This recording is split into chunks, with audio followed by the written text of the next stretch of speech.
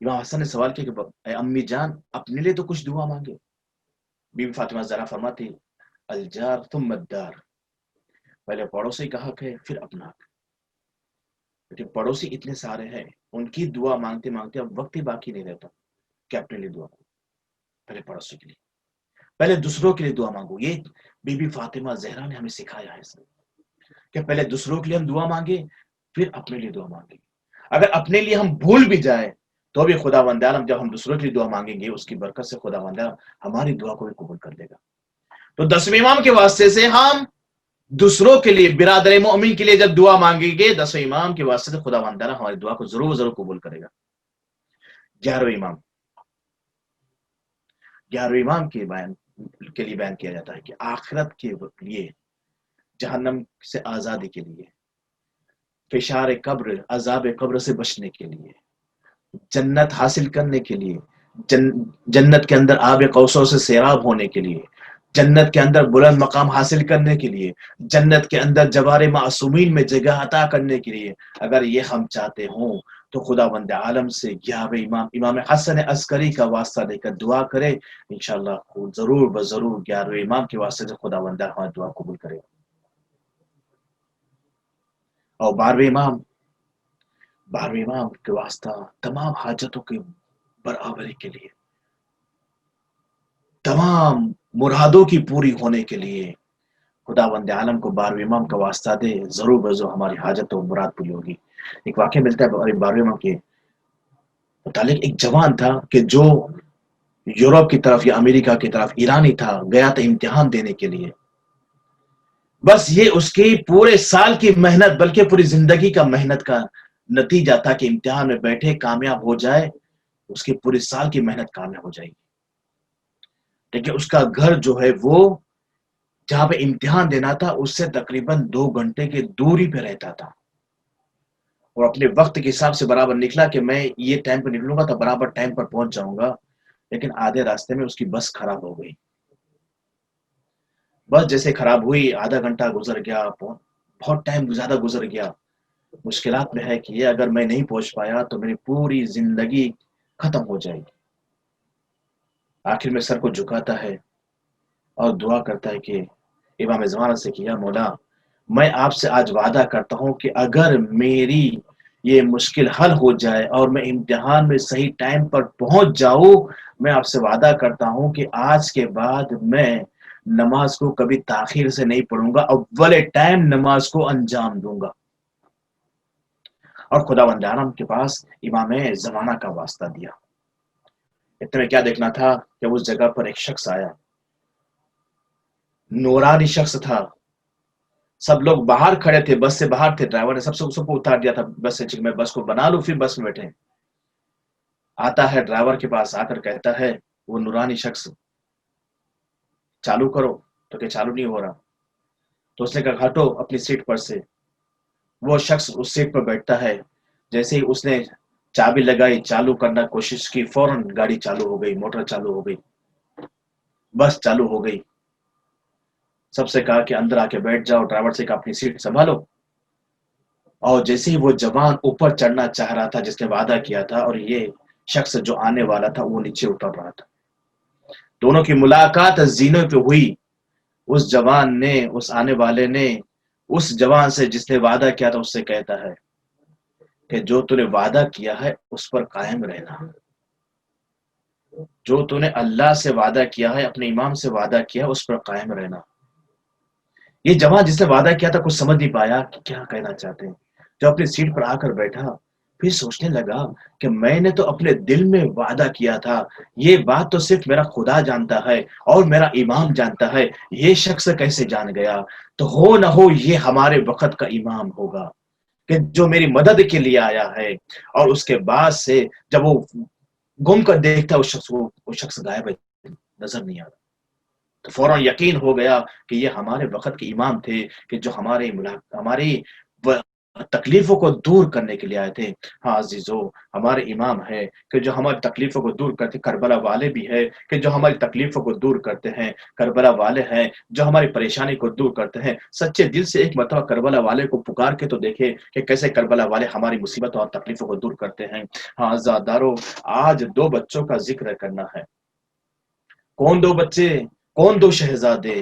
وہ شہزادے جناب زینب و جناب عبداللہ کے شہزادے تھے، جن کی رگوں میں جناب جعفر طیار اور حیدر کرار کا خون جوش مار رہا تھا۔ آزادارو، جب امام حسین صلاح والسلام مدینے سے رخصت ہو رہے تھے تو یہ اون و محمد ان کے ساتھ نہیں تھے۔ اس وقت اون و محمد اپنے بابا جناب عبداللہ کے پاس موجود تھے۔ جناب زینب رخصت ہو رہی تھی۔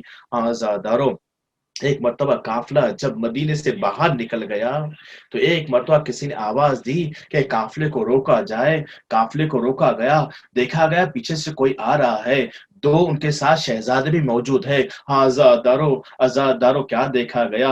آواز بتائی گئی، لوگوں کے سامنے بتایا گیا کہ جناب عبداللہ آئے ہیں، اپنے دونوں بیٹوں کے ساتھ آئے ہیں۔ ہاں آزادارو، جناب زینب گھبرا گئی، ایسا تو نہیں کہ عبداللہ مجھے واپس لینے کے لیے ہے؟ ارے میں تو جناب عبداللہ سے اجازت لے کر آئی تھی، ایسا نہ ہو کہ جناب عبداللہ مجھے واپس لے جائے۔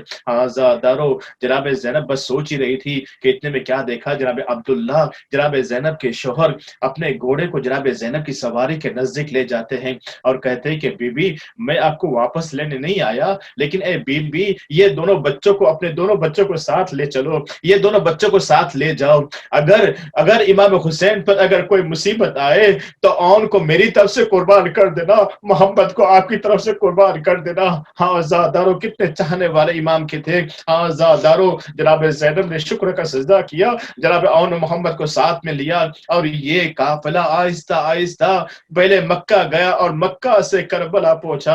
ہاں زادارو، کیا دیکھتے ہیں کہ دیکھتے دیکھتے 2 محرم سے 10ویں محرم بھی آ گئی، روز عاشورہ آئی۔ روز عاشورہ کو آزادارو ایک ایک صحابی امام کی اجازت لیتا ہے، قربان ہونے جاتا ہے۔ کبھی حر کے بیٹے گئے، اس کے بعد جناب حر گئے، اس کے بعد جناب مسلم بن اوسجا گئے، اس کے بعد بریر حمدانی گئے، اس کے بعد جناب حبیب بن مظاہر گئے، ایک کے بعد ایک امام پر قربان ہونے جا رہا ہے۔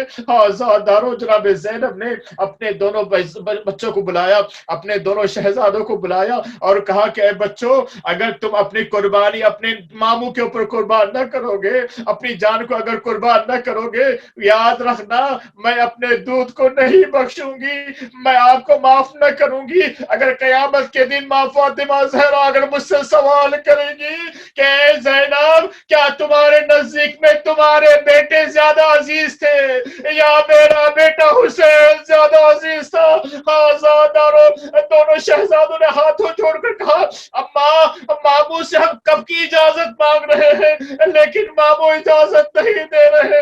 آزادارو، آخر میں جناب زینب خود آگے بڑھی اور آ کر بھیا سے کہا، اے بھیا حسین، ارے آپ کی جان میرے نزدیک میں یہ دونوں بچوں سے بہت زیادہ عزیز ہے، بلکہ ایسے 1000 بچے خداوند عالم دے دے تو بھی 1000 بچے میں آپ پر قربان کر دوں گی۔ آزادارو، جناب زینب کی بات سن کر امام حسین علیہ السلام نے دونوں شہزادوں کو تیار کیا۔ ایک نے حضرت عباس نے ان کو تیار کیا، جناب محمد کو جناب امام حسین نے سوار کیا۔ دونوں کو سوار کرنے کے بعد کہا، جاؤ بیٹو، خدا حافظ، جاؤ میدان میں جاؤ، جناب جعفر طیار کا اور جناب حیدر کرار کا خون دکھا دو۔ آزادارو، دونوں شہزادے میدان میں گئے، دونوں آپس میں مل کر لڑ رہے تھے، دشمنوں پہ حملہ کر رہے تھے۔ آزادارو، عمر سعد نے دیکھا اتنا بڑا لشکر موجود ہے، اس کے سامنے 2 بچے موجود ہیں اور دونوں بچوں کو یہ اس لشکر ان دونوں بچوں پر حاوی نہیں ہو رہا۔ عمر سعد نے کہا، ارے یہ دونوں بچوں کے درمیان میں لشکر کی دیواریں کھڑی کر دو، دونوں بچوں کو الگ کر دو، کیونکہ ان ان کے رگوں میں حیدر کرار کا خون ہے، ان کی رگوں میں جعفر طیار کا خون ہے۔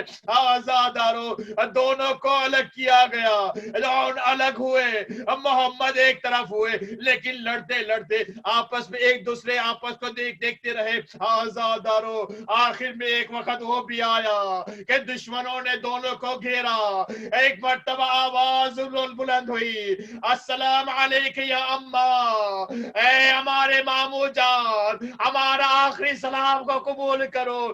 آزادارو امام حسین حضرت عباس میدان کربلا کی طرف دوڑے۔ آزادارو ایک حضرت عباس جناب اون کی طرف آگے بڑھے، حضرت امام حسین ہے جناب محمد کی طرف آگے بڑھے، دونوں نے لاشوں کو اٹھایا، میدان سے خیمے کی طرف آئے۔ آزادارو روایت میں بیان کیا جاتا ہے کہ جناب اون کی شہادت ہو چکی تھی، جناب محمد ابھی زندہ تھے۔ جناب محمد نے کہا ہماری اماں کہاں ہے، اماں زینب کہاں، ان کو جلدی سے بلایا جائے۔ آزادارو جناب زینب کو جب بلانے پہنچی فضا تو کیا دیکھا ہے، زینب کا سر سجدے میں ہے، خدا سے کہہ رہی ہے اے پروردگارا تیرا لاکھ لاکھ شکر کہ تو نے میری قربانی کو قبول کیا۔ آزادارو جناب زینب خیمے میں آئی تو کیا دیکھا کہ محمد کے اندر تھوڑی جان باقی ہے۔ محمد نے جناب زینب سے فرمایا اماں ذرا اور قریب آؤ، آپ کے کان کو ہمارے نزدیک لے کر آؤ۔ جناب زینب نزدیک آئی، جناب محمد نے فرمایا کہ اماں آپ اب بھی ہم سے راضی ہو، آپ ہم سے راضی ہو یا نہیں؟ اے اماں کیا آپ نے آپ کا دودھ کو ہم پر معاف کیا؟ آزادارو جناب زینب نے فرمایا اے بیٹا میں بھی راضی ہوں، میرا خدا بھی آپ سے راضی ہے۔ آزادارو لیکن جناب زینب ہے کہ جو اپنے بچوں پر گریا نہیں کی، کب گریا کیا جناب زینب نے؟ کربلا سے کوفہ، کوفے سے شام، شام سے دوبارہ کربلا۔ زینب نے اپنے بچوں پر آنسو نہیں بہایا، لیکن جب مدینے میں دوبارہ پہنچی، جب اپنے گھر میں حجرے اون محمد میں گئی تو کیا دیکھا؟ دو مسلح بچھے ہوئے ہیں۔ زینب برداشت نہ کر سکی، واہ محمدہ کا نعرہ بلند کی، گریا و بکا کرنے لگی۔ جناب عبداللہ نے کہا اے ضعیفہ پہچان نہ سکے زینب ہے، اے ضعیفہ آپ کس پر گریا کر رہی ہے؟ جناب زینب نے فرمایا اے عبداللہ کیا آپ نے بھی مجھے نہیں پہچانا؟ ارے میں آپ کی بیوی زینب ہوں، یہ میرے محمد اون محمد کے مسلح، میں نے آج تک ان پر گریا نہ کیا، لیکن آج مدینے میں ألا ولعنة الله على القوم الظالمين وسيعلم الذين ظلموا أي منقلب ينقلبون وربنا تقبل منا إنك أنت السميع العليم۔ پروردگارا تو یہ چار دماغ میں صلاۃ والسلام کا واسطہ تھے، جو مومن مومنات بیمار ہیں ان کو شفاء کاملہ عطا فرما۔ پروردگارا تو یہ چار دماغ میں صلاۃ والسلام کا واسطہ دیتے ہیں، پروردگارا ہماری یہ مختصر سے مجلس کو قبول فرما، ہماری یہ مجلس میں کچھ خامیاں بھول لگے تو پروردگارا ہم سب کو معاف فرما، اس سے بہترین انداز میں عزاداری کرنے کی توفیق عطا فرما۔